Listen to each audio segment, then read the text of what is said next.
let's break the mold. Chasing the stories yet untold. Passion ignites like a blazing fire. Knowledge takes us higher, higher. Out of the box where the wild ones play, we see the game in a whole new way. Living loud, hearts in motion. Sports with soul, pure devotion. The field's alive with endless dreams. We're more than stats, we're the in-between. A slam dunk thought, a touchdown mind. Out of the box every time. No limits, no chains, no walls to climb. We're rewriting the rules in real time. Out of the box where the wild ones play, we see the game in a whole new way. Living loud, hearts in motion. Sports with soul, pure devotion.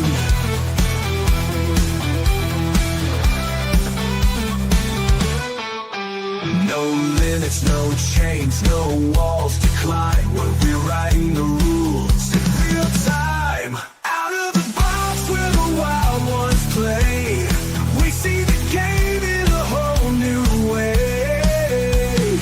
Living loud, hearts in motion. Sports with soul, pure devotion. Every shot's a story, every cheer's a spark. Under the lights we make our mark. Beyond the scoreboard, beyond the lines. Out of the box, redefining the grind. Grind. Out of the box where the wild ones play, we see the game in a whole new way.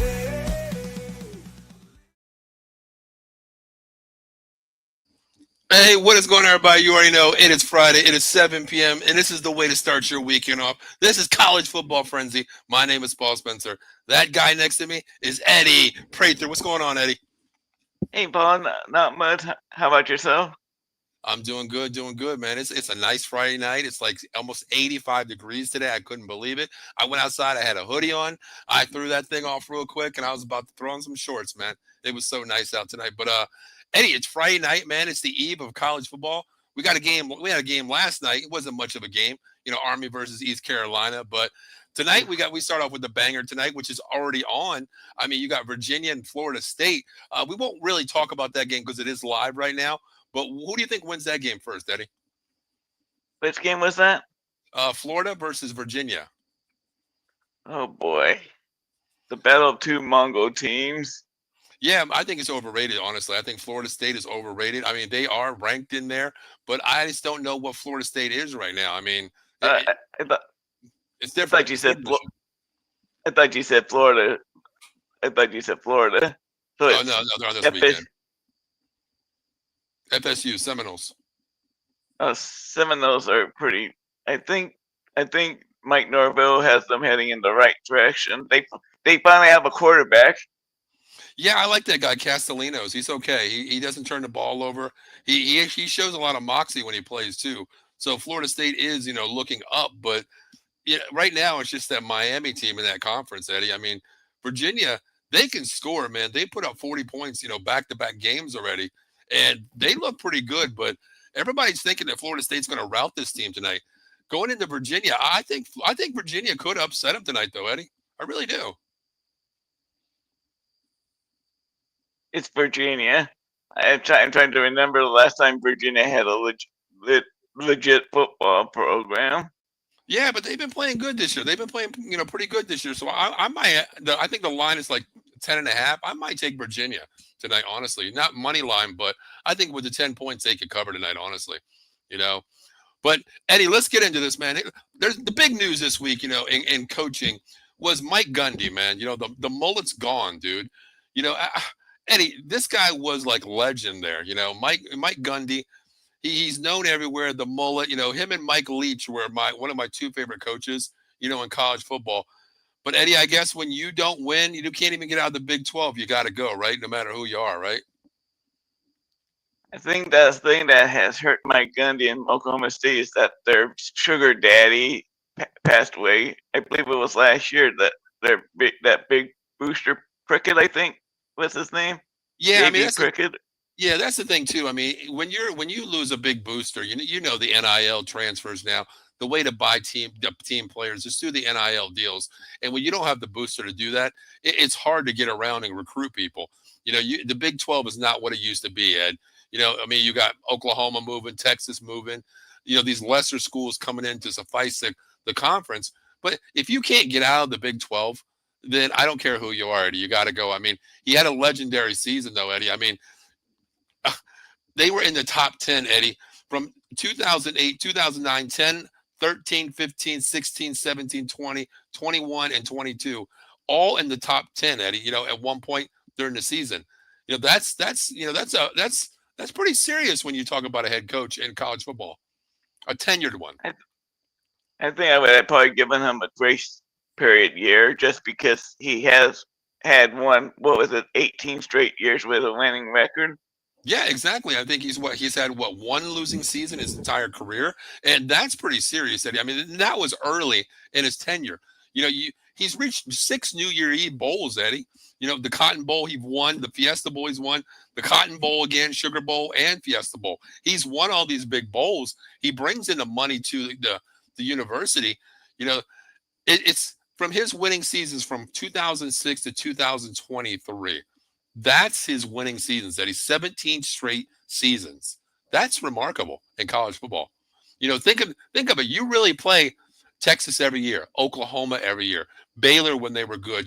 TCU's was the upcoming last couple of years. These 4 teams in there, they play them every year. And then the Oklahoma Red River shootout. The Red River rivalry. These are games that is legendary to me, Eddie. But he's gone here. It's crazy though. It's crazy to see Mike Gundy off the sidelines now. To me, this is almost as as bad of a firing like when USC fired Lane Kiffin in the tarmac at the airport. Yeah, exactly. I mean, to me, listen, you're not going to make the playoffs this year. You're not even going to win the conference this year. Let him have his his rocking chair days and let him play out the season. You know what I mean? Because think about it, Eddie. What if you're a recruit and you come to Oklahoma State because of Gundy? Regardless of the money deal, you go there and you want to play for him, and then he's fired, and then this kid has to jump in the transfer portal again. It's not fair to the players. Let the players play the entire season with Gundy as the head coach. I hate the firing. Not even 4 games in it. I don't like that. You know what I mean? Especially for a legend, Eddie. I don't like it. I don't like that. To me, the only way you ever fire a head coach in the season is if he committed a real bad violation or something like that. Yeah. And when the Broncos are, I wouldn't even realize this. I was reading up on some things with him earlier. He's one of only 5 coaches in college football history to have 5 top teams in total offense and defense in the same year, Eddie. Mike Gundy, Kirby Smart, Dabo Swinney, Ryan Day, and Bronco Mendenhall are the only 5 active coaches that's led in college football on both sides of the ball in the top 5. That's amazing because you think Big 12 don't play defense, Eddie, and he had them playing some D. It's amazing though. It's amazing. Yes, somebody's going to hire him, even if it's not to be a head coach, at least an offensive coordinator because he's a offensive genius. Yeah, I agree. I think he's going to get hired somewhere, Eddie. I mean, he's still a great coach in there. The only thing is, I over the last couple of years, his offense is a little bit different. He's used to average in his last 2 years, he's almost averaged 28 points. But before that, for the last 10 years, Eddie, his team's averaged 36.5. That goes a long way to say with recruiting too. It's hard to recruit when you don't have the NIL deals, and you're really a conference that really can't recruit in the Big 12. So it's hard, Eddie. I get that. I get that. But, what a legendary career that he had. I hope he moves on to something bigger out there. I do think he's going to go to another university. What better way to go to another university in the Big 12, Eddie? Why not? You know what I mean? Why not? That would be great to see him on the other side of the Big 12 in the Big 12 conference, but another team. But All right, hey, let's get into some games, man. Let's get into some games here. Now, we picked 5 games here. You came up with another game. Let's start with this Notre Dame versus Arkansas, Eddie. You know I'm a Notre Dame fan. Should I be scared, Eddie? Should I be scared? No, Why this is not, Arkansas. Eddie? This is Have you Arkansas. have you seen Arkansas play this year? They're almost a mirror image with the running game, like Notre Dame is. They Yeah. both teams have. And what does Notre Dame struggle with, Eddie? A fast quarterback, right? A running quarterback. This quarterback, Tyler Graham, he has 129 yards on the ground last week. This kid can move the ball. He's their leading rusher. Plus, they have 2 running backs out of the backfield, um, Mike Washington, as well as I think his name is Braylon Russell. They've already combined for almost 800 yards between both them two, and plus the quarterback as well. This team can run you out of the building, Eddie. And Notre Dame secondary is not that good, Eddie. They're not Notre Dame football look scheme wise, Eddie. I mean, our number one guy, Leonard Moore, is a not Heisman candidate. I want to say All American, Eddie. All American. He's gotten burned every week so far. You know what I mean? Leonard Moore has been getting beat in the secondary. This Notre Dame team can give up points, and I think, Eddie, this right here could be a game where Notre Dame falls to 1-3. I don't think much of Arkansas. They have a great running game, but I don't think much of their quarterback as a passing quarterback. He's a running quarterback. Yeah, I mean, there's only one guy that I'm worried about. I was watching this film on this guy's name is incredible. His name is Omega Blade. This guy has 526 yards in 3 games, 3 TDs, and he's averaging 19.9 yards a catch. That's their number one target. But the thing is, with this quarterback, he is a dual threat. He likes to get downfield, and if it's not there, he reminds me of a Lamar Jackson. Not the best arm in the world, but he can beat you with his legs. And that's what I'm worried about with this Notre Dame team, Eddie. Notre Dame's secondary is not good. They always have their eyes, turned backwards, looking with their backs against the quarterback. That's something you cannot do with this dual threat quarterback, Eddie. And CJ Carr, I know he's a legend. His grandfather, legendary Lloyd Carr. But the kid he's playing okay. 737 yards so far, 5 TDs. But the bad thing is he's already thrown 4 picks, Eddie. 4 picks in 3 games. Not good. Not good. And you must have loved it that the running game got going last week with Prince and Love. Yeah, and finally, Eddie. I mean, you're MIA the first 2 weeks, but Eddie, you can't take much away. It's Purdue. You know what I mean? You can run the ball on Purdue anyway. But here's the thing. Jeremiah Love is getting outplayed by Jadarian Price. He's getting outplayed by him. Jordan Love is the All-American Heisman, candidate. He's probably going to be the number 1 running back coming out. But I tell you what, it's funny that we're using Jeremiah Love between the 20 and 20. But when we get to the red zone, we're using Jadarian Price. He has 5 TDs already, Eddie, and Jordan Love only has 3 on the ground. It's amazing that we're actually using, Jadarian Price more than we're using Jeremiah Love right now. That's weird to me. To be fair, Price would be the number 1 running back on plenty of teams himself. Oh, yeah. I mean, that's the thing. You have, 2 running backs that could be, it's just like Penn State, Singleton and Kyron Allen. We have the top 2 running backs in the college football as a tandem. But I like how they're using them. But, man, we got to get Jeremiah Love, on the go here. We got to get him, like we did last year, Eddie. He's still hurdling people, but it just doesn't look the same. It doesn't look the same this year. Yeah, that's what happens when you have 2 similar running backs.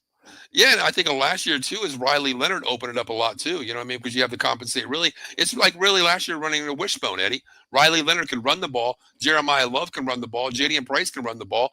Now this year, you're just keying on the running backs because CJ Carr is not running the ball.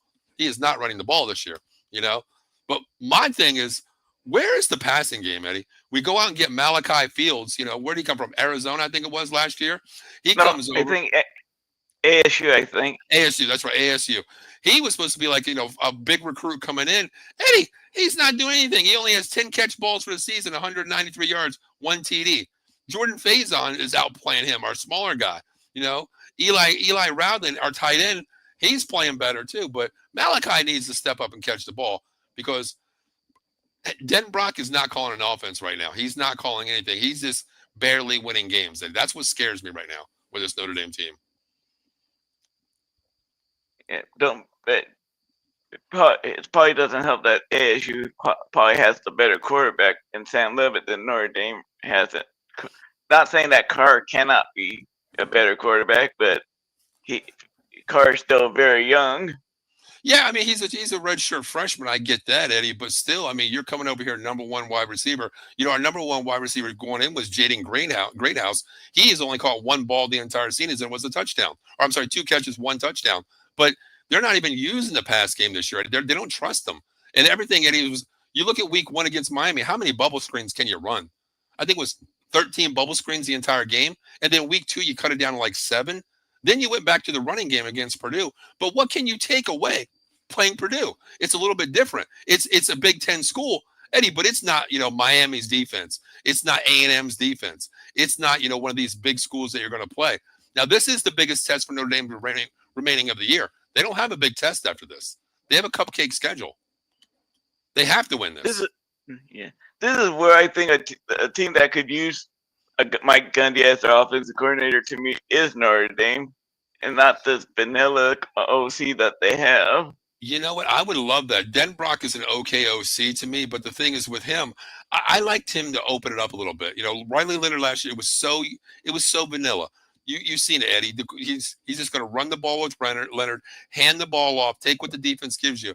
With Gundy here, he has the weapons. You got 2 great running backs. You go out, you get another quarterback that can run a dual threat. Notre Dame could be something that is 2025, Eddie. Not Notre Dame of just running ground and pound. I want to see this team open it up. That's what I want to see. I think if they had like a Mike Gundy as an OC, I think they would be back like the Notre Dame under Tony Rice at quarterback, and with who is it? Was it Ismail that was their number 1 receiver? Or was it Tim Brown? No. With Ismail was 88, so that was the team with Tony Rice, the best quarterback that couldn't throw a ball. Yeah. Eileen checking in. She's like, "Hey guys, how you doing, Eileen? Thanks for checking in. Appreciate you." But yeah, that team 88, Eddie, was Tony Rice, Jerome Bettis, Rodney Culver, Ricky Waters. That team was nasty. Stonebreaker on defense, Mike Zordich. That was my favorite team ever in college football. Yeah, what's his name? Aaron Taylor. Aaron Taylor, yeah. And his son actually plays with Notre Dame right now, Yeah, it's crazy. I'm sorry, that was Bryant Young. That was Bryant Young's son's playing for Notre Dame right now as well. But, yeah, I'm kind of worried about this game, Eddie. I really am, because I feel this game here, Notre Dame is backs against the wall. They cannot go down 1-3. They're ranked 22 in the nation right now. And I understand they lost on a bad game against Miami week 1. I get that. But then week 2, you play A&M and you lost on stupidity. You couldn't stop Concepcion and Craver on offense, the 2 wide receivers, and a stupid touchdown, as time expires there. You put your smallest guy on a 6'8" basketball player and he catches in the end zone. I get that. Then you route Purdue. But Eddie, your back's against the wall. You have to win this game no matter what, because here's the thing, Eddie, if you run out the schedule here, 12 games, you lose, you win tomorrow. You got to win all your games remaining. And still, Eddie, you look at strength of schedule. Notre Dame does not have the strength of schedule this year. They might not make the top, but being a non-power 5, they get the highest ranking, coming in at number 5, Eddie. That's the easiest thing for Notre Dame to do. They're not going to make it by winning a conference because they're not a conference. Yeah. Do you think part of the defensive problem is the scheme that they're running, or do you think it's just they just don't have the horses on the defensive side? Well, I think they do have the horses. I mean, last year you lost Benjamin Morrison, you lost Xavier Watts, you lost a lot of dogs out there, but still, you have great people. Like Leonard Moore last year, he was upcoming. Now he's an All-American this year. They have the horses, Eddie, but the problem is, I don't understand there's no pressure this year. Notre Dame only has 3 sacks in 3 games, Eddie. That Notre Dame defense got at you last year. There's only 3 sacks the entire year for Notre Dame. They're not getting after the quarterback. And last year, with that front 7, they were getting some pressure on the quarterback. This year, you're putting so much pressure on the back end this year, and a lot of injuries too. I get that, but Marcus Freeman better. And you know what the biggest thing, Eddie? I'll be honest with you. The biggest thing to me was losing Al Golden last year to the Cincinnati Bengals. Ooh.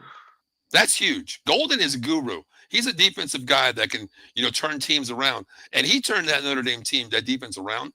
And I think it shows because a lot of people said Freeman is the defensive guru. No, it was Al Golden. It was Al Golden, 100%. It was his defense. So I'm worried. Wasn't Al Golden also the DC for Miami when they had some pretty good defense too? Yeah, he's been around. I mean, he went to Temple, turned the defense around at Temple. He's been everywhere. He's turned them all around. So, I mean, I think that's the biggest issue with Notre Dame, they're losing Al Golden on the defense side of the ball. Eddie, they were number 3 in recruiting class this year. They have the horses. It's just, the coaching, I don't understand why he's not putting players in position. You can't put, to me right now, this team better play zone because their corners are getting burned off the ball. Look at last week, Eddie. Concepcion and Craver, almost 300 yards between 2 wide receivers. It's amazing. Gray's been a disappointment this year. Yeah. 100%. But what do you think this score is, Eddie? I have Notre Dame pulling this game out. I mean, it's a 12 noon game, kind of weird, but I'm going to go Notre Dame here. I think this is going to be a high scoring game because that Arkansas team can score on the ground. That quarterback's amazing. He is amazing. So I'm going to say this game is going to be 34-26 Notre Dame, Eddie. I have it Notre Dame 31, Arkansas 27. A little closer.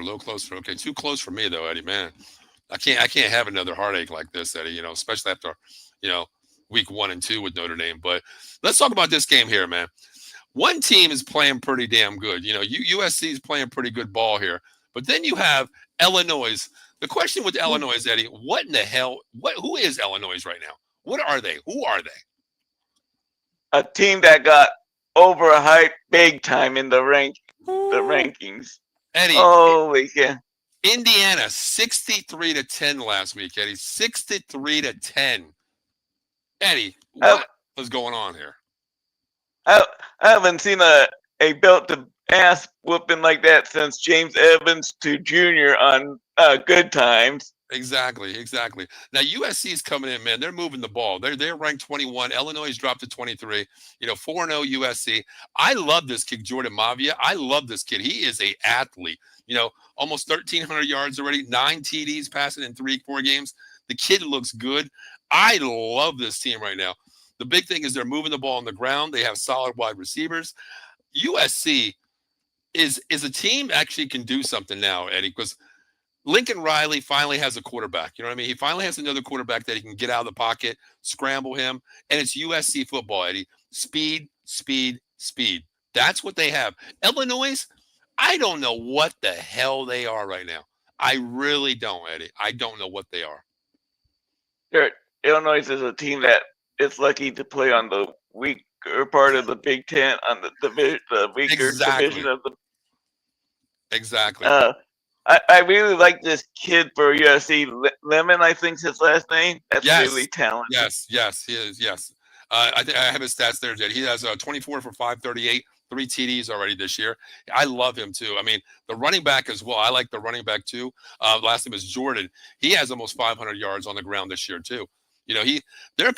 Don't compare him like the people are. They're comparing him to Reggie Bush. There is only one Reggie Bush in college, Eddie. Don't ever compare anybody to Reggie Bush in college. That's what they're saying this kid could be. I think it helped USC that they lost the 2 selfish the Branch brothers. I think those 2 are divas. Yeah, that is true too. But I mean, Illinois, Eddie, I'll be honest with you. Illinois, I don't know what the hell they are. I like their quarterback, Altmaier. I think he's a solid, quarterback. But Eddie, Illinois doesn't have the dogs. I mean, what's his name? Bellamy, the coach out there.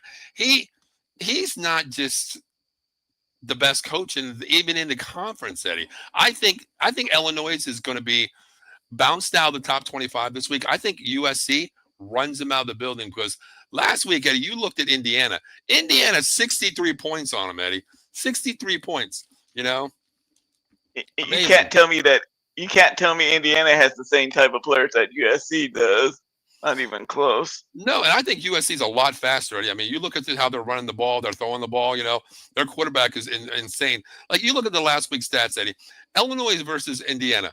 Mendoza, okay, not the greatest name quarterback out there, but Eddie, 21 for 23. I mean, Eddie, you want to talk about perfect? 21 out of 23, 267 yards in the air, 5 TDs, Eddie, 5 TDs, okay? And here's the thing. The running game, Eddie, 312 yards combined on the ground. You put up almost 600 yards on Illinois, which is really considered a defensive team. Imagine what USC is going to do, Eddie. Imagine. And this is, I think, if they don't call off the dogs, if they keep the dogs in the whole game, I think USC can put up 80+ points on this Illinois team. Yeah, it is. I mean, the only thing is, Illinois is that team that you don't know what the hell they are. I mean, we see it every week. A lot of teams, even in pros, Eddie, we look at games and we're thinking like, okay, this team, there's no way. A couple of weeks ago, Ohio State and Ohio. Ohio State struggled. Ohio put it to them for a little bit. We think about these games, but on paper, the question is, I don't know what Illinois is. They're not the Fighting Illini. They are just a cupcake Illini team right now. They are not Illinois Big Ten football, Eddie. You look at week 1, they look great. Then it's next 2 weeks, the offense can't produce. The defense gives up almost 600 yards on total offense, and you're giving up 63 points to a conference team. That's unheard of. I just don't think Illinois has the athletes.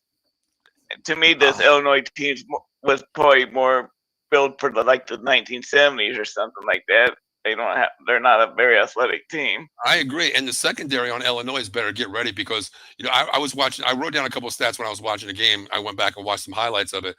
Eddie, Indiana had 4 touchdowns over 40 yards last week, 4 TDs over 40 yards. And they had their other one was a breakaway run on 53 yards. 5 TDs over 40 yards, Eddie, 4 through the air and 1 on the ground. Imagine what the speed is going to. I mean, Indiana's fast. Yes, they are fast on offense, and they fly on defense too. But USC has some dogs, man. I mean, they got dogs, Eddie. USC's Illinois, USC.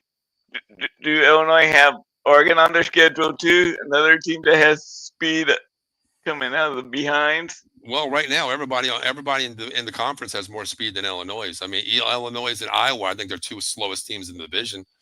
Those, if they played each other right now, I think that game would probably be 3-0. Illinois and Iowa right now because they're defensive teams. But hell, you call yourself a defense team and you give up 63 to Indiana, you're not a defensive team anymore. You're nobody right now, Eddie. But here's the one thing that I was looking at. Indiana can score. We know that. What do you think the score of this USC game is going to be, Eddie? I think it's going to be a very similar score. I'm going to say 69 to what? 10. 69 to 10. 69, Eddie. You want to tell me that you think Illinois is going to get outscored 130 to 20 in 2 weeks? Oh my God. Indiana can do that. What Indiana did, and don't have nearly the players that USC has. God, Eddie. It's gonna be ugly. It's gonna be a beating. I'm almost gonna have sympathy for Illinois. Eddie, if they get beat that bad, I'll tell you what, Bellamy needs to. If they fire a legend like Mike Gundy in midseason, Bellamy his ass needs to be out right at halftime if it's anything close to that, because that's my mama used to tell me, go outside and get a branch. I'm gonna beat your butt with it. Bring it in. I'm gonna whip your ass with it. That's an all-out belt to ass right there. I don't think it's that bad, Eddie. I don't think it's that bad. I think USC does win this game. The horses are just too much for them. I like the quarterback. I love the kid. You mentioned Lemon, the tailback. I love the wide receiver. I love this team. I think it's going to be closer than people expect. I'm going to go. Man, see, Illinois can't score though. That's the thing too. All right, I'm going to give Illinois 13. I'm going to go USC 34. 34. That's what I'm going You're to do. probably thinking that Kippen's gonna call off the dogs. You mean Lincoln Riley, right? Oh yeah, Lincoln Riley. I meant yeah. Lincoln Riley does not call off dogs off. That's the thing. He doesn't call Yeah. dogs off ever. That- He keeps them in there. He runs them. That's why I went with the point that I went with. I just don't see it being a 50 burger here. I'm gonna go 30. I'm gonna go 34-13. 34-13. Yeah. To me, Illinois has nothing but junior college players on their defense. That's true too. I mean, I don't even know what this team anymore. I hope it's a good game because I'm definitely going to be watching this game. You know, this is one of the games that I circled to watch here. I'm kind of curious to see how a bounce back game. Eddie, when you get shellacked by 53 points, you know, everything you do on the field has to be better than last week, no matter what you do. And losing by 53, you have to be better this week. But it doesn't get any better. You're playing, you know, another Big Ten opponent in USC who has the big dogs there. But let's move on to the next game here, Eddie. Now, Eddie, if this was a couple years ago, I think this would be the game of the week, honestly, maybe over Penn State, Oregon. But Alabama, speaking of a team, Eddie, we number one, coaching advantage all day long, Georgia. Kirby Smart is one hell of a coach based on Kalen DeBoer. Alabama, Eddie, what the hell is wrong with Alabama? They have no identity. No identity right now. Usually we're talking defense, you know, top 5, offense, top 5. Eddie, their number one wide receiver, Williams, is their third in stats right now, wide receiver, Eddie. Ty Simpson is not the greatest quarterback. He's not good, but they're still running the offense around him. I don't get this team. Simpson makes AJ McCarron look like freaking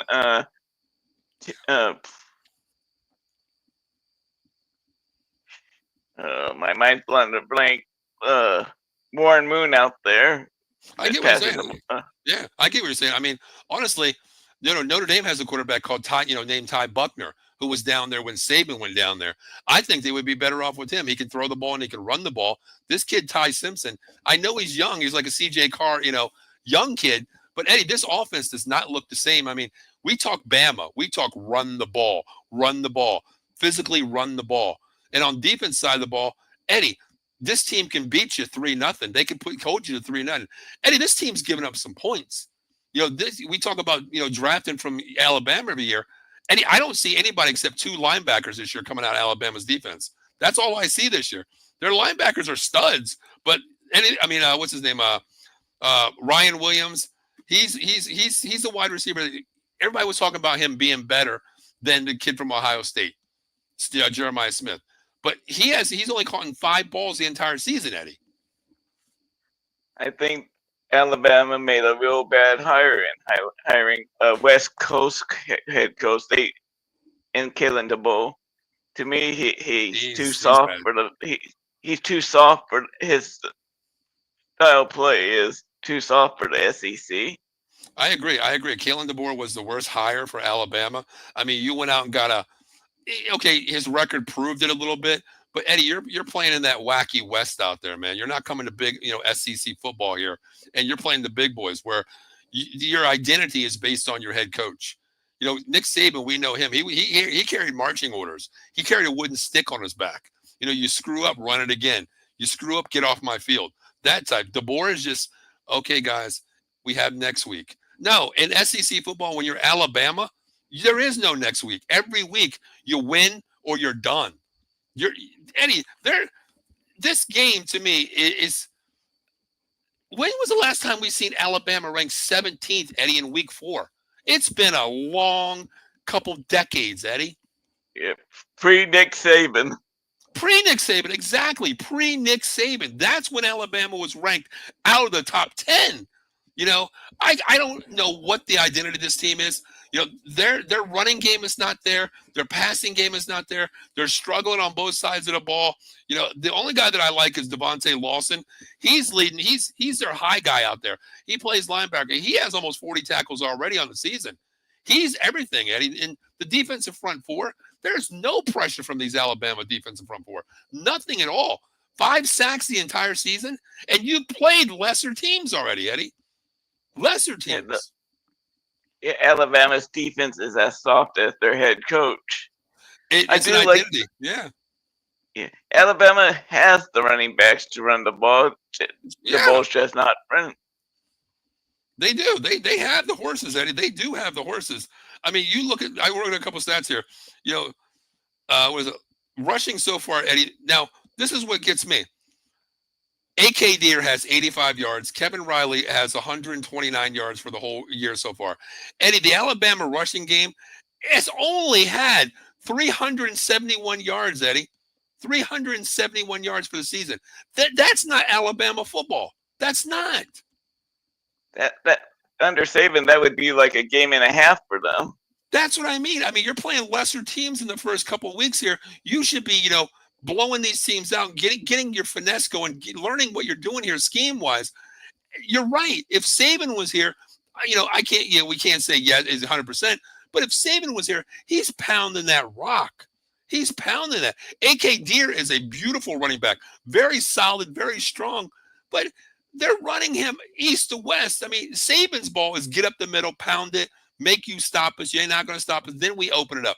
The only time that he didn't open it up was when he had Mac Jones with Devontae Smith, all these wide receivers. That was the run and shoot for them. But Alabama ball, Eddie, is grind the ball in the middle. 371 yards on a season for Bama?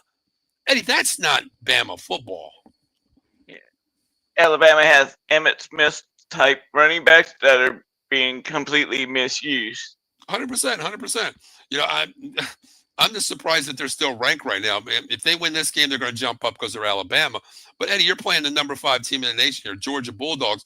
But, Eddie, Georgia's not looked the same this year either. They're not. They're still scoring. They're scoring, but they're giving up points, and they're not Georgia football, Eddie. The defense is NFL farm squad. They're not NFL farm squad this year. Gunnar Stockton, the quarterback, he's looked good. But the crazy thing is, Eddie, why is Gunnar Stockton their leading rusher, your quarterback? Puzzling. Yeah, and he's not. He's more of a pro style quarterback. Yeah, I mean, he does have legs. He can get out of the pocket too. Yeah. But still, you have Gunnar Stockton, who is really a 5-step drop quarterback. A guy that can read the progressions. But he's running the ball, and he's your top running back at Georgia. With this offensive line, Eddie, you should be running the daylights out of this Georgia team on the offensive side of the ball. But you're not doing that. And Kirby Smart, Kirby Smart's a smart coach, Eddie. He should know this team. But Gunnar Stockton has 721 yards this season, which is good, 4 TDs. Here's the crazy thing. Like I said, Nate Frazier has 119 on the ground. Dwight Phillips has 134 on the ground. Gunnar Stockton has 184 yards on the ground. Why? I think Georgia's running backs are kind of weak. It's not even the same league as the running backs that Bama has. Alabama running backs are a lot better than what Georgia have at running back. It's just that. Yeah, I agree.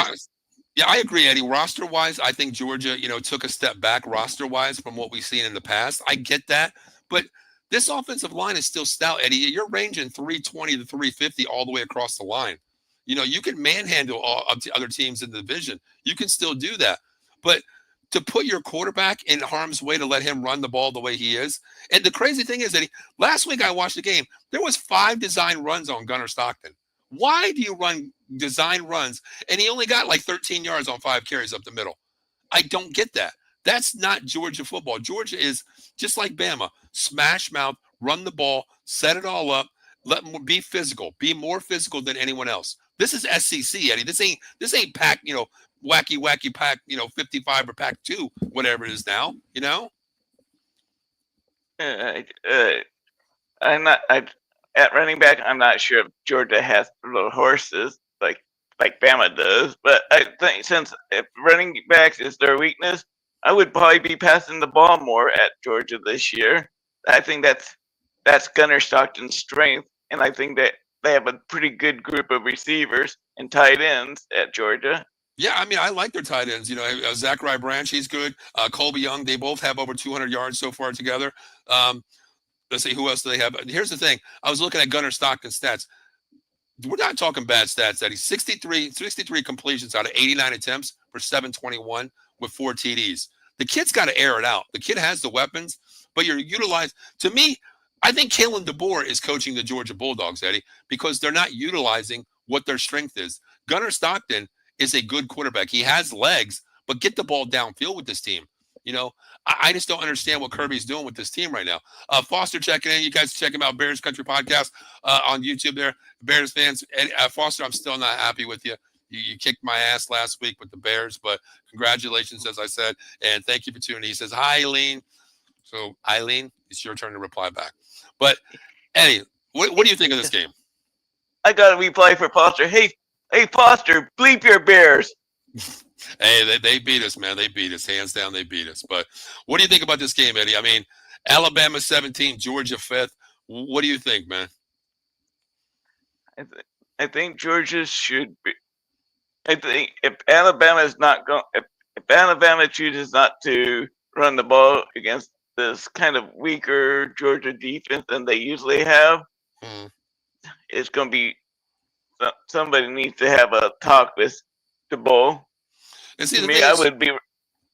Go ahead. I would run the ball. I would run the rock on this Georgia defense if I was coaching Bama with the running backs that they have. I think this week Bama throws the ball more because the Georgia defense, their secondary is not the greatest. Bama has two good linebackers as well, but Georgia's linebackers, I like the kid Rasan Williams and what's his name, CJ Fallon or something like that. I like their linebackers. Their front's good. They have 13 sacks on the season already. But the thing with me, their secondary is where they're vulnerable. I think Bama utilizes, Ryan Williams this week and throws the ball a little bit downfield. I think they try to don't abandon the run, get the run game, isolated there first, then you go downfield. I think Bama can beat the Georgia secondary because we looked at Georgia's games. They've given up some chunks, Eddie, already, playing lesser teams with lesser dogs. So I think it's a lot closer. I think Bama loses. Georgia wins this game, but I don't think this is going to be one of the shootouts that we might think about in the past, defense or offense. I'm going to go 23-16 Georgia here, Eddie. I don't think it's going to be a big game here. I just don't think I'm not a fan of Simpson at quarterback. Yeah, me either. I don't think Simpson can get Ryan Williams the ball on a consistent basis.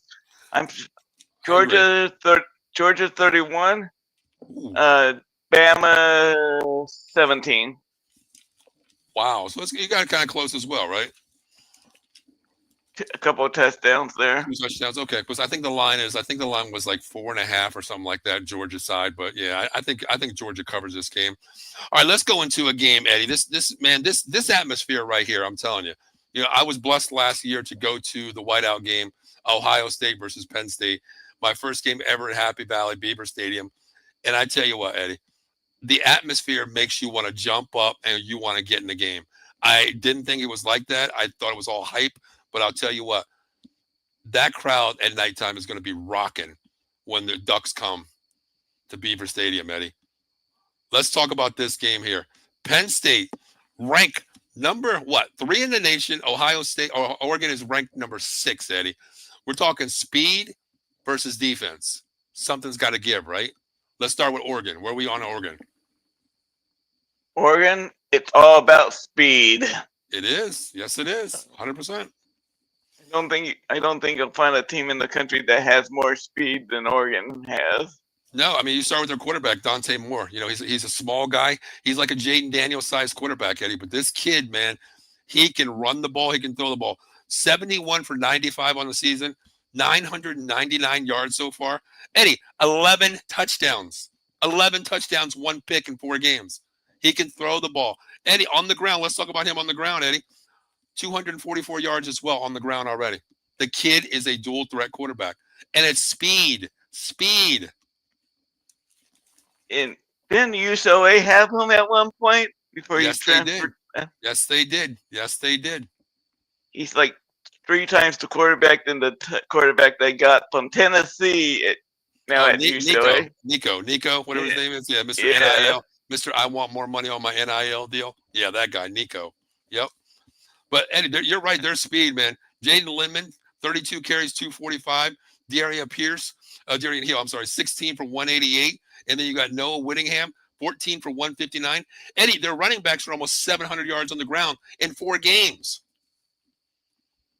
It just and with them having so much depth at running back, they're not going those they're not going to wear down during the season. That's the thing. I mean, look at Notre Dame. We got two great backs, and we still have under 400 yards in 3 games coming up for Notre Dame. Bigger, stronger backs, but you got a committee at Ducks here. The quacks are coming in. You got 3 running backs that's almost 700 yards in 3 games, and your quarterback Eddie is almost 1,000 yards already.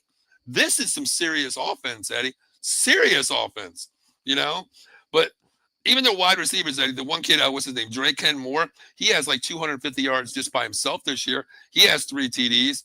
Malik Benson, 221 through the air as well. And then you got the other guy, the smallest guy, the speedster, 9 for 175, 3 TDs. And his 3 TDs, Eddie, are 61, 49, and 48 bombs. He's this year's version of their previous small receiver from last year. He's like a Tez Johnson, exactly. Yep. He is Tez Johnson, yeah. Yep, 100%. I mean, well, let's go to Penn State side of the ball here, Eddie. Okay. Ooh. Well, Drew Aller, he's a Heisman candidate, but Eddie, you haven't really played anybody. I get you beat who's on your schedule, but Eddie, you struggled against Villanova, number 1, a little bit there. You beat them, but you struggled. Drew Aller, 600 yards on the season. Eddie, 4 TDs, that's it. Singleton, okay, 179 yards, 5 TDs. Yes, he's getting to the end zone. Katron Allen, 273. Eddie, three games in, you're averaging at about 100 yards on the ground. This team with this offensive line should be running the ball a lot more, Eddie. And they had the weapons on wide receiver this year. This is the first year that Penn State has had weapons, Eddie, at wide receiver. Oh, and don't forget, Ollier is a pretty good athlete that can run the ball himself too. Yeah, I understand you lost your tight end, Tyler Warren. I get that, Eddie. I get that. Your utility Swiss knife that can line up backfield, quarterback, tight end, wide receiver, running back, wherever you want to put them. I get that. But Eddie, you're tight end. What's his name? What's the guy's name? Damn it. Damn. What the hell's his name? I forgot what the other tight end's name. He has 14 catches for 156 and a touchdown already. He's producing, but your other wide receivers, 13 catches for 166, and your other one's 13 for 142. Eddie, this offense, if you get in a shootout with Oregon, you're not going to score enough to beat them. You don't want to get into a shootout with Oregon. You don't. If you're Penn State, you want to pound the rock. You want to use those running backs all game long. Keep that Oregon offense off the field. It's like wanting to keep when Kansas City's offense was really deadly 3 or 4 years ago. You wanted to keep Mahomes off the field. Yeah, and you know what? It's funny that Mariota's starting this week, back-to-back games for the Washington Commanders. This takes me back when Mariota was the quarterback for the Ducks. How that offense looked. This is exactly what I'm seeing, like a revitalized version of Mariota's offense the year he won the Heisman.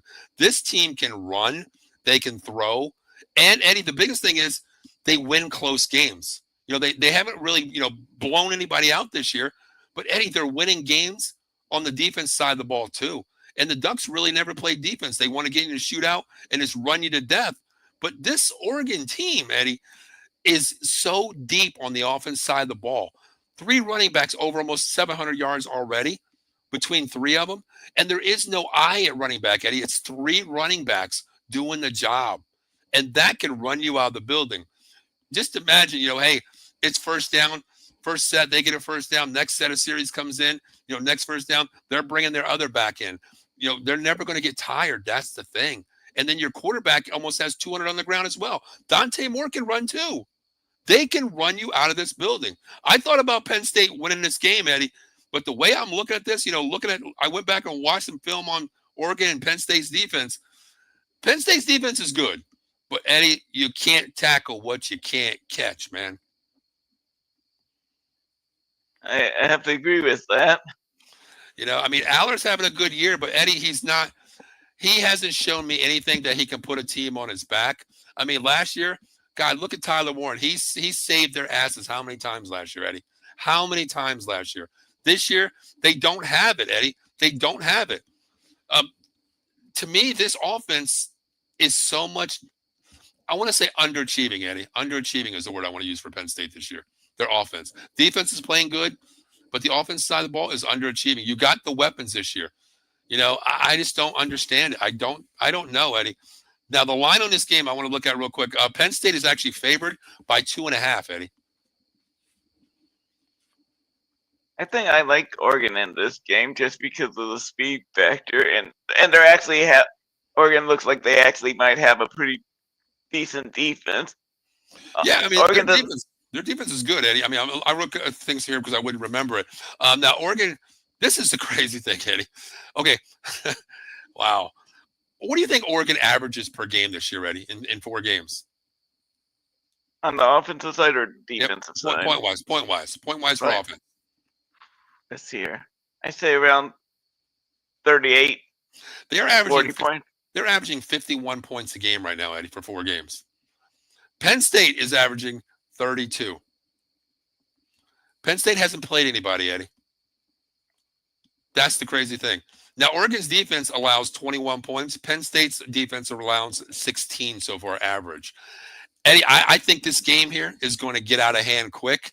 I know it's going to be a whiteout, and I know, Penn State's going to be rocking, man, but I'm going to tell you one thing. I can see Oregon getting the ball. To me, Eddie, if I win the coin toss, I like to defer. But I'll tell you what, if I'm Oregon and I'm Dan Lanning, I'm getting the ball and saying, I want the ball first. I want to put my offense on the field, and I want to shut this 100,000 people in the crowds up on the first drive.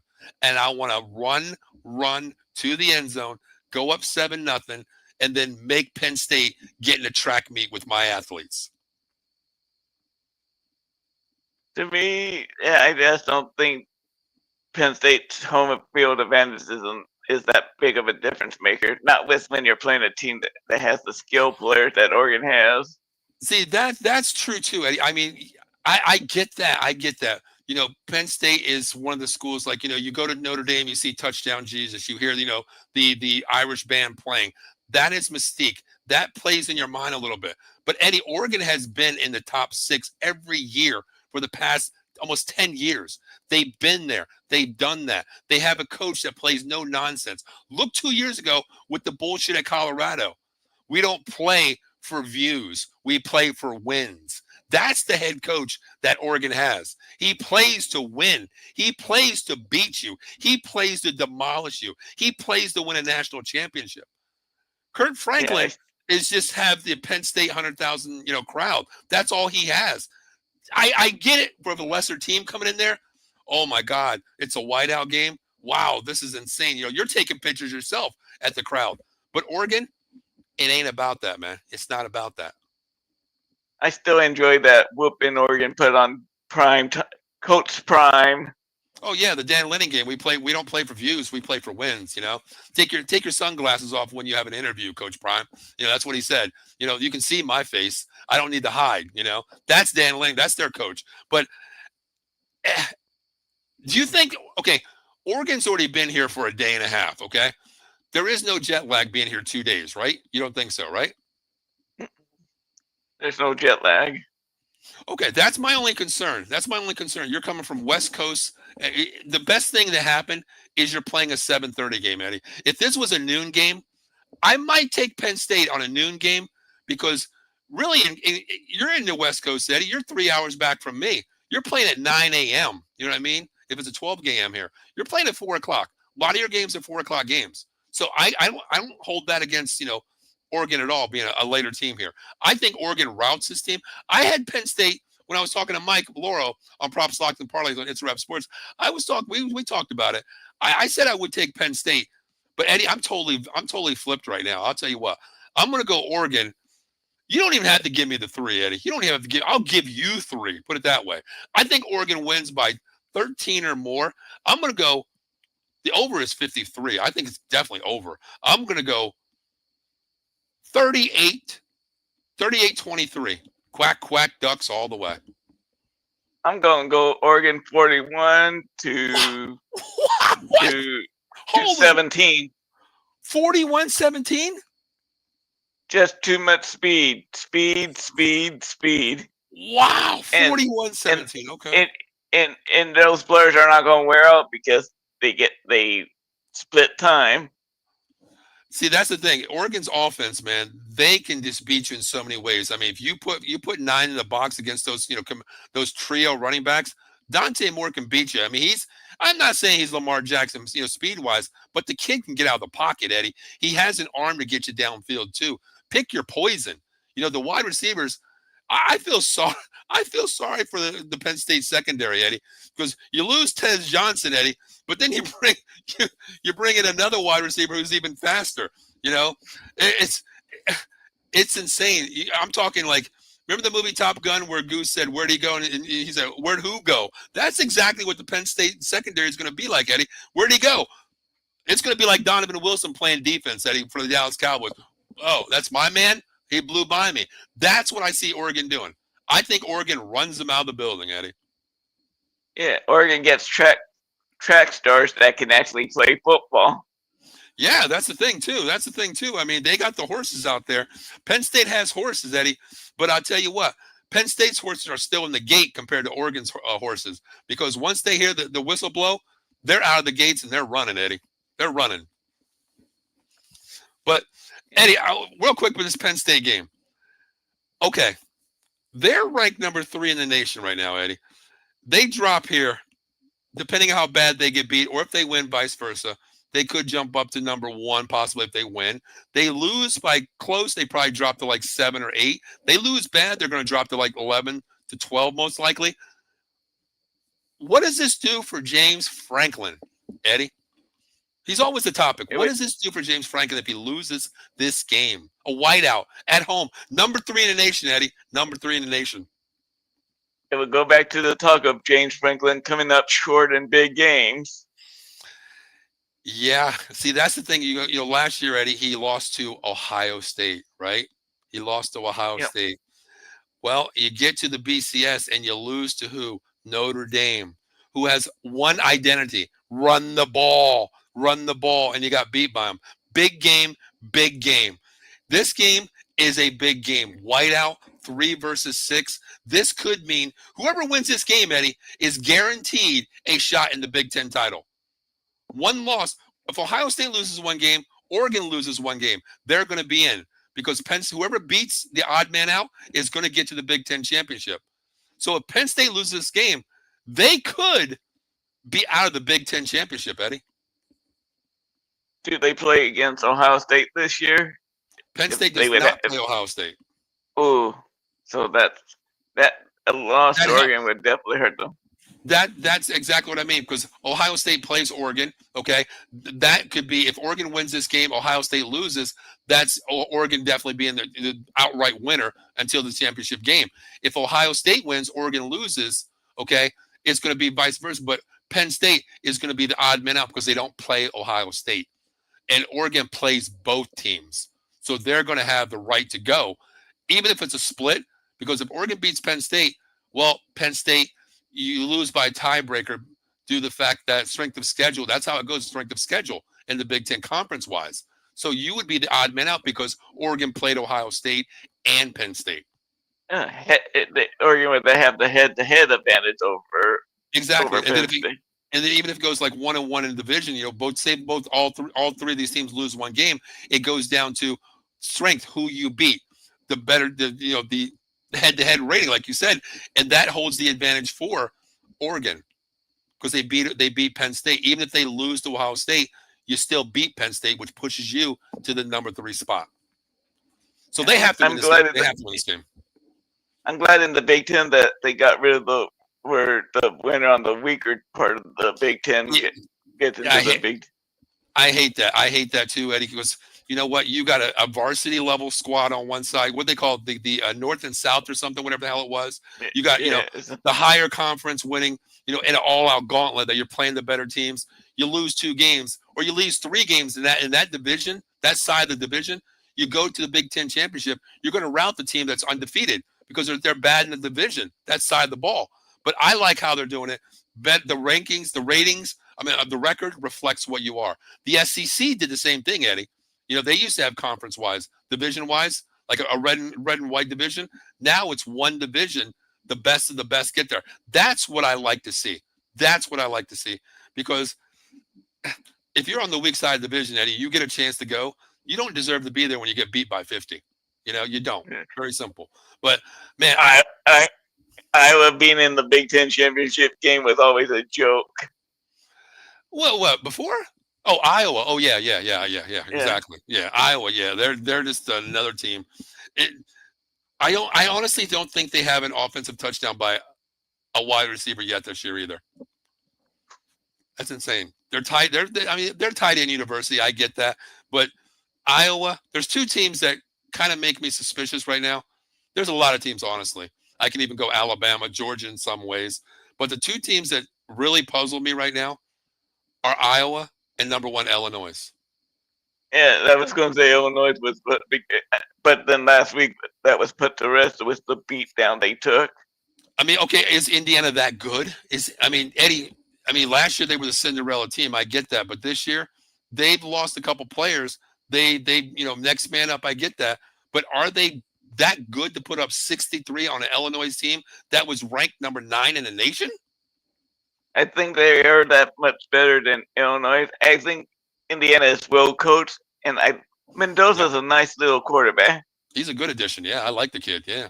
He sort of reminds me of Penix a little bit, Eddie. The way he moves a little bit, opposite thrower, not left to right, but he reminds me of Penix. Gets the ball quick release, make the right reads.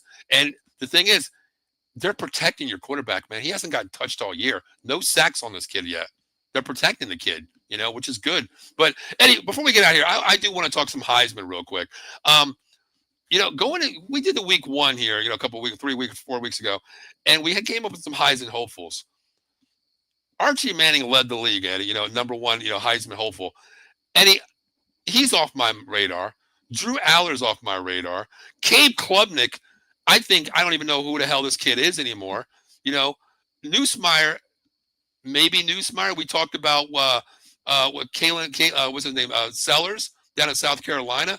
Eddie, right now, there is no Heisman frontrunner to me. No one. I have deported Cade Klubnik all the way to Canada. That's how bad he's been in Clemson's been this year. Eddie, 1-3. Clemson's 1-3 for a Heisman candidate quarterback, Cade Klubnik. 1-3, Eddie. I have a feeling that Dabo ain't going to have a job at the end of the year. No, it's funny because they actually asked him. I was watching something. They actually asked him about Mike Gundy being fired. He's like, it's sad to see for the college football. He's an icon. He's a legend. Good friend of mine. And they asked him. He's like, well, you're 1-3. What does that mean? His words, Eddie, were like, okay, this is kind of cool what he said. He said something. I don't remember exact words, but he put it this way. He's like, if you want to get me out of here, go ahead. Make me leave. I'll leave. But you're not going to find a quarterback who's got you championships after championships, players to the NFL. And how many ACC championships has I won? Which is true. Eddie, but you're in the ACC, man. You shouldn't be 1-3 with the talent you have, Eddie. You shouldn't.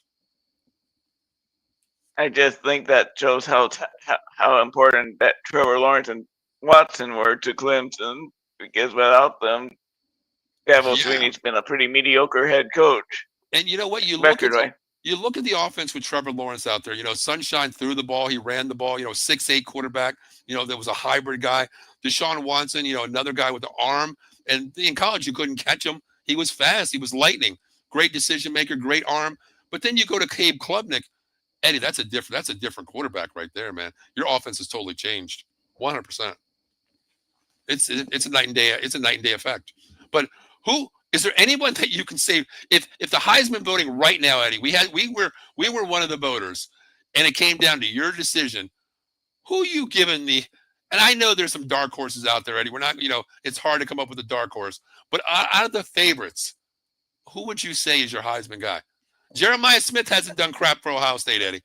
Jeremiah Love hasn't done crap. The quarterback that we talked about a little bit ago, Dante Moore, would get my vote right now. Okay, you think Dante Moore? Okay, I can see him. I can see him, Eddie. But he's doing it. He's doing it both with his feet and his arm. I could see that too. I mean, the numbers that Dante Moore is going to put up will put him in Heisman category. I get that. Numbers talk. Numbers do talk. I tell you what, the one guy, Eddie, that I still think has a shot at this, even though he's out for 2 weeks, John Mateer out of Oklahoma. Yeah, I think he has a I shot think that still. I think that might hurt him missing a couple of weeks. That is true too. I think Dante Moore possibly be in there. Also, don't forget Jordan Maivia out of USC. 1,300 yards already too. He's another guy. Eddie, it's all about numbers. You put up numbers, you win the Heisman. The numbers speak. The record really doesn't reflect a lot anymore, Eddie. Yeah, Nussmeier was another name mentioned before the season, but I haven't been impressed by Nussmeier this year. No, he's just doing enough to win games, Eddie. He's not putting up Jaden Daniels, Joe Burrow numbers. He's not.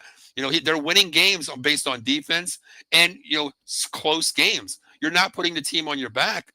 Sellers. He's not putting the team on his back, even though he's a spectacular quarterback. He's not doing it. Clay Klubnik, you might as well just ship him to Canada, like you said. They're not. How about the kid from the quarterback for Florida State, Castanovas, or how do you pronounce his last name? Castellanos or something like that.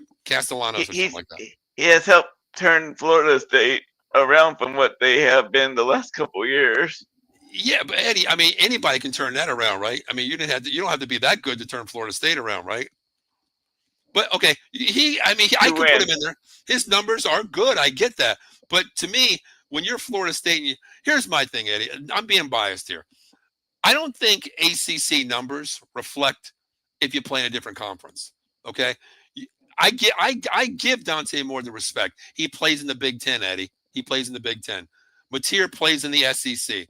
Okay, Nussmeier plays in the SEC. But you look at their numbers based on each other. Mateer's numbers are good. Dante Moore's numbers are good. Maivia's numbers are good. But Nussmeier's not. They're barely winning games. That's my thing. I like quarterbacks that can put up the numbers, but then there's that moxie, Eddie. I want to see a close game where what you're made of. You know what I mean? That's what I want to see. Like when you beat better teams, you beat a Penn State team tomorrow, and you look good, Eddie. That boosts my rating for you as a Heisman guy right there. I think out of the players that we have talked about, I think Moore has the toughest schedule, and if he looks good with that schedule that Oregon has. Yeah, I didn't look at USC's schedule. I go week by week. I don't look for it unless it's a big game. But you're right. I think Dante Moore has the toughest schedule. Ohio State, Penn State. I think who else do they have? They have. I believe they have Indiana this year too as well. So that's three juggernaut teams right there. And if Oregon and USC play each other, that could be a factor in Heisman right there with the two quarterbacks. That would be nice. I mean, Eddie, that's my type. I coach offense, Eddie. I love my offense, and I'll tell you what, that's a game where I would love to, be a spectator or just be a fly on the wall to watch, because you're talking speed on both sides of the ball. That could be a game where, man, we're talking. We heard the Red Rivalry shootout. This game could be, the I don't know what the hell you want to call it, West Coast. I don't know what the hell they would call it, but maybe it'd be the Wild Wild West. It would. This would take us back, years ago when the Wacky Wild West was playing at midnight, Eddie, and we would get up there and we would see a 50 to 55 to 50 game, going into overtime. Before that, this is what the game could be. But I'm curious to see who wins this Heisman, because Archie Manning is just. Eddie, real quick, I want to ask you, did you watch the Texas game last week against Sam Houston? Yeah. I would have probably sat down saying you shouldn't be flexing against a team like Sam Houston. You read my mind, and you read my mind. Okay, he runs to the end zone and he flexes over a guy. Eddie, are you serious? This is Sam Houston. Okay, this isn't a big school. This is Sam Houston, and you're flexing on a kid that's half your weight, Eddie. Half your weight, and you're flexing on him. Come on, Eddie. I probably would. If I was coaching Texas, I probably would have grabbed Ertz by his face mask and told him to sit his butt down. You know what? I thought Sarkisian was going to do that. Honestly, I really thought he was going to do that. To me, Eddie, if I'm a coach and one of my best players do that, and you haven't been playing great the last 3 weeks, I'm not going to grab you by the face mask because then I go to jail. But I'm going to pull you aside and say, hey, come here, man. Don't ever do that, number one. Don't ever do that, number one. Number two, you're a Heisman candidate. Look at your numbers. You think that's flexible? Don't flex when your numbers are as bad as you are. Okay? Don't ever do that. Don't ever do that. Because I'm going to guarantee you, karma's a bitch.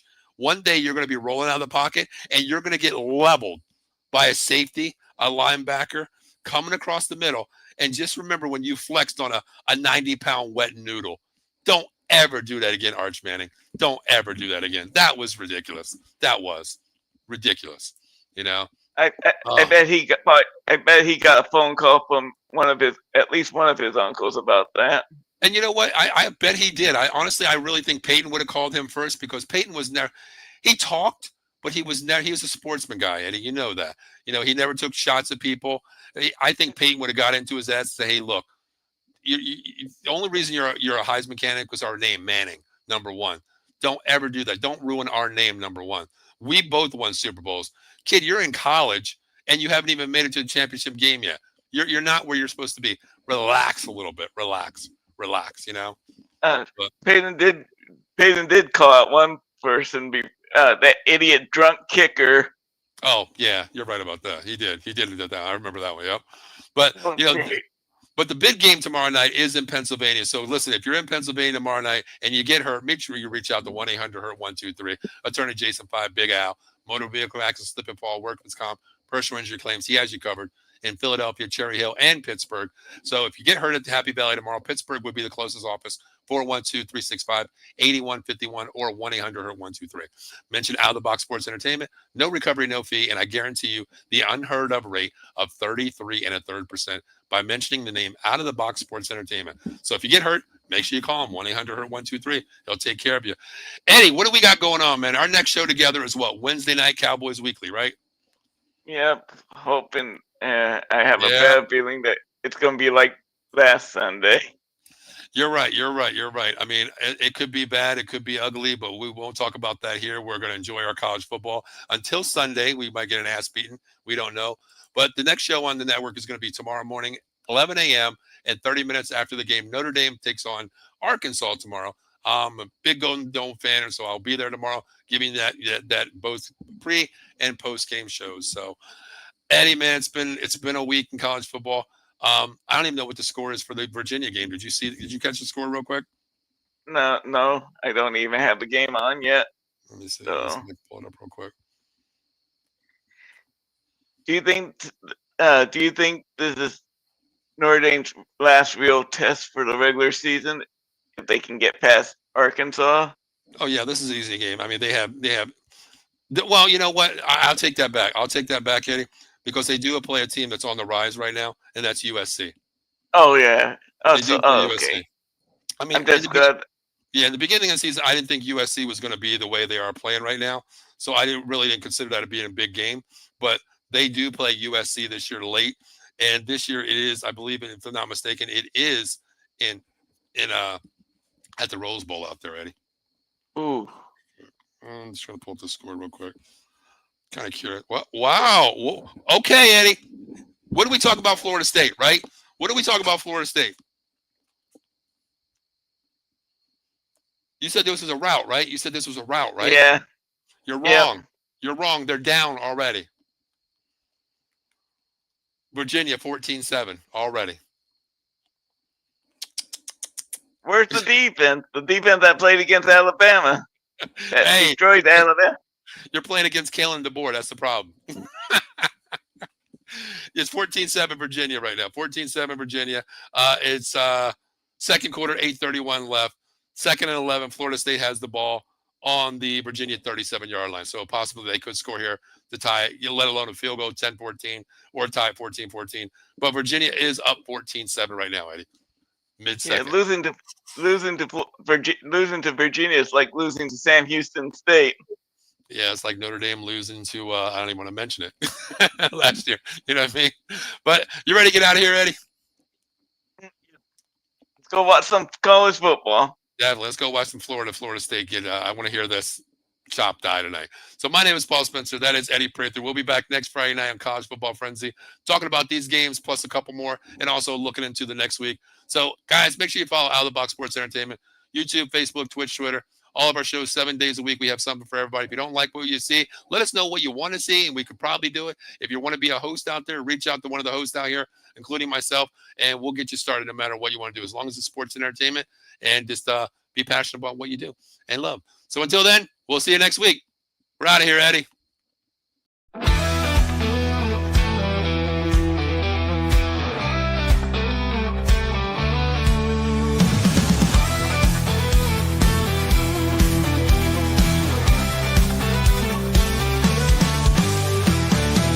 Getting strong, let's break the mold. Chasing the stories yet untold. Passion ignites like a blazing fire. Knowledge takes us higher, higher. Out of the box where the wild ones play, we see the game in a whole new way. Living loud, hearts in motion. Sports with soul, pure devotion. The field's alive with endless dreams. We're more than stats, we're the in-between. A slam dunk thought, a touchdown mind. Out of the box every time. No limits, no change, no walls to